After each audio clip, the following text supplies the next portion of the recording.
Classification of digital data. Digital data అనేది మనకి 3 types, that is unstructured data, semi structured data and structured data.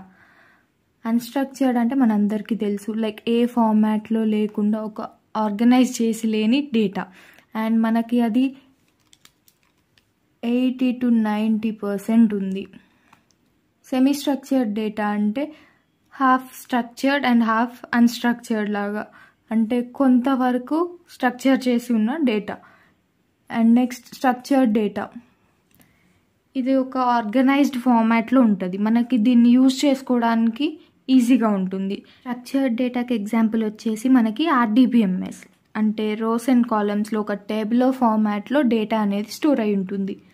దాని మీద మనం operations perform చేయడం కానీ, లైక్ డేటాని ఇన్సర్ట్ చేయడం, రిట్రీవ్ చేయడం, ఇవన్నీ మనకి ఈజీ అవుతుంది. సో